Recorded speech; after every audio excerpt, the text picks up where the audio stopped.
I want to kind of shift to a third segment here, and really, we've gotten the perspective of your story, and unpacked a little bit about your current platform, and just your perspective around against all odds. And I think some of this is gonna be overlap, but I do like to just kind of begin to wind down conversations with the focus on looking forward, and on advice for early to mid career professionals, people that have high aspirations, people that feel like they either want to be that corporate warrior and go quickly, or have the itch to be entrepreneurial. I think that those two are very similar. Just sometimes it's within a business, sometimes it's your own business. So I think a lot of the context, a lot of the mindset is very similar in those situations. But as we kind of move forward, can you just share what are you most excited about with, maybe it's with your platform, maybe it's something that's evolving that hasn't necessarily been announced yet, or I'm not sure, but what are you looking forward to turning the corner into? Oh, I guess we're recording in 2020, or this will be going live in 2021. What are you excited about with this new year? I'm excited about this new year is I think the whole landscape is going to change. Everyone is going to work at home, right? The key to working at home is there's two biggest challenge to working at home, both corporate and for the entrepreneur front. I can speak on that because my wife, she has been, even though she's kind of my silent business partner in life, mm-hmm. but she's been working for corporate for more than a decade at home. So I know the challenge on both the entrepreneur work at home and also some work for corporate at home, right? Mm. The biggest challenge coming to 2021 for everybody is how to be productive when you're actually working at home, from being used to working in front of everybody else, right? Because out of sight, out of mind is a thing. When your boss don't see you, I'm pretty sure whether they want to admit or not, they're assuming that you're slacking off, right? It's just human nature. So how do you show up in the workplace virtually to make sure that they understand that not only you're not slacking off, but you're actually productive? Because I tell you, once you start working at home, you're going to get hooked. You don't want to go commute anymore, right? You don't want to get ready. You can wear your pajamas, go to work. No one cares, right? You may be wearing shirt and tie on the top, but you may be wearing short on the bottom, right? For a Zoom meeting. Right. So I'm really excited because what I teach people is to be productive. They have this harmonic lifestyle because working at home is almost like no boundary, right? Is it home or is it work? Is it home or is it work? Honestly, for the longest time, I was confused myself. Yeah. Like, when is it off time? You have to set a really clear boundary on that. And that's what part of what I do to help people is to have that balance between how to show up productive at work when your colleague is just virtual or no one even watching you, right? And also while your family, your spouse, your partner, your kids keep on interrupting you on the other side of the door. Like, how do you find the balance? How do you say no without saying no?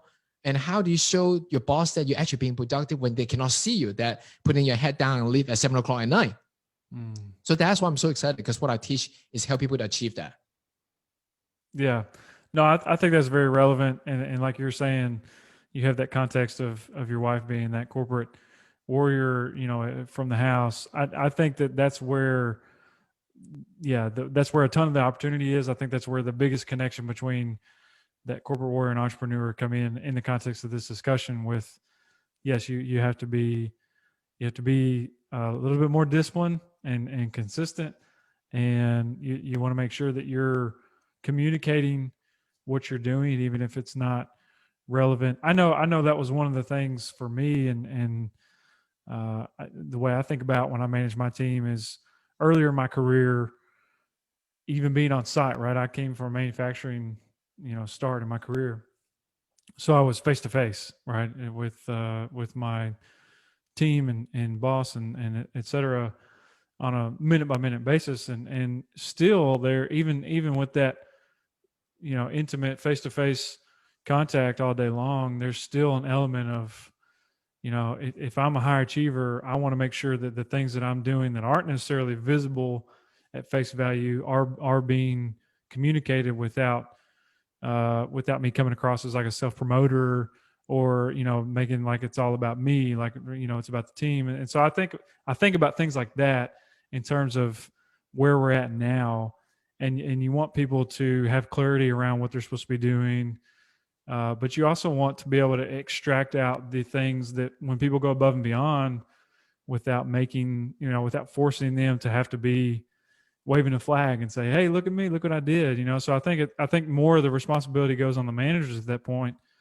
to have more meaningful conversations, to ask better questions, more creative questions, and really, just get creative with how you challenge your team, reward your team, et cetera. So I think that there's a lot of parallels in what you're describing as your platform and the way you want to pour into people, and specifically how it historically has tilted more towards entrepreneurship, and how now in the framework of 2021, how that can be super relevant for people that are used to working on site and now they're working from home. Because you're right, I mean, the list goes on as far as distractions, or you want to make the family time, that needs to be a priority, but you have to figure out what kind of cadence works for you, right? For example, you may have a daughter that has to go, to dance or cheer, or some kind of class like that, and maybe that disrupts some kind of normal routine, but you can be more flexible at a different time. So I think it's interesting. Yeah, absolutely. So in terms of advice, I think about, obviously there's a lot of focus for your coaching and platform with having clarity, right? And really charting the path, understanding what energizes a certain person, what motivates them, what do they really want to get out, what are they giving back, things like that. That's what I've heard and what you've shared here. What else, just generally speaking, when you think about early to mid career professionals, specifically people that are managing resources or teams, leaders, people that are on that trajectory to continue their career, and maybe go out and start their own business, maybe not, maybe kind of create their own business within a larger team. What stands out to you as some of the most meaningful feedback that you've gotten, or would want to have gotten, you know, uh, 15, 20 years ago? Yeah, wow, that's a great question. That's a loaded question. It is, How much time? yes. How much time do we have left? So I would say a couple of things. I'm all about protecting time, right? Is the less time you waste, the better, the more result you're going to get faster. So this is all life is about. It's a race. It's a constant race. It's a constant race between, do you have a meaningful win first, or is it enough adversity to burn you out first? And we'll talk about the solution to overcome adversity.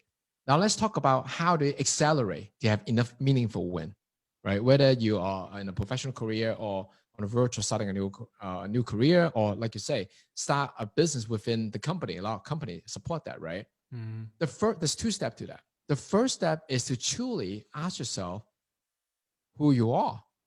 Because Aristotle famously said, knowing yourself is the beginning of all wisdom. It applies to all human beings, period. Mhm. If you have to dig deep on who you want, what do you want to be known for? If tomorrow a stranger introduces you, Hunter, I met a friend Hunter, and he is this. What are you proud of? What do you feel like? Okay, oh, that makes sense. That is what I'm good at. Put a smile on your face. You can ask yourself that, whether you're within a corporate setting or in an entrepreneurial setting. Ask yourself what you want to be known for. And once you know that, now you have actually a North Star. You have a direction to work toward that. Mhm. The second for that step is to understand life is about win or learn. Whether it's a transaction or idea that you want to propose to your supervisor that want to get a green light on, right, to move forward so you can propel your career. You have to understand it's not personal. Mhm. It's a person. If they object you or the market object your idea as a business, they're really just objecting the idea. They're not objecting you as an individual. So don't take it personal on that, and instead learn from why they're objecting to it. That's why it's called, is it a win or learn? So when you put out information out there, like your idea, your business, your new proposal, you either get a win, meaning, sure, that's a great idea, let's go for it. Or like, that's dumb. Well, that's great if they say that's dumb. Then ask them, why do you think it's dumb? And keep on asking the right question, like you mentioned earlier, right? You ask the right question and figure out why did they not say yes yet. And then come back, modify that, and then put it out again. So once you dial that down, the third step is just how often can you repeat this process of putting it out, getting it back with feedback, putting it out and get it back in feedback. If you do that, I guarantee you, whether you want to climb the corporate ladder or you want to take a step on the entrepreneur world, you will win as an individual because you either win or you learn. So those are I think I want to share. Yeah, no, I love that win or learn. I mean, I think that is very applicable, and certainly underscores, the idea of, and I think really embodies the heart behind this series in particular, with the against all odds, right? And being in the face of adversity. That adversity, like you said earlier, it's not that you're out of the game. It's not that it's game over. It's a setback, and you learn. And if you have the commitment, if you're willing to persevere, and if you do have that North Star, if you have that purpose, then you're still going to have that motivation to keep going. And sometimes the motivation is stronger than others, but you can get back through that learning phase and get to that win phase. So I appreciate. Yeah, absolutely. So you mentioned earlier, and just kind of closing, kind of a random question. You mentioned earlier that you weren't much of a reader, but you did read the Rich Dad Poor Dad, and followed up with the Quadrant. Are you reading anything right now that's interesting to you? Yeah, I switched to audio, Okay. Audible, and what I'm reading right now I'm at the end of reading High Performance Habits Okay. from Brendan Bashar. Okay. Brilliant. He is just is a really smart guy.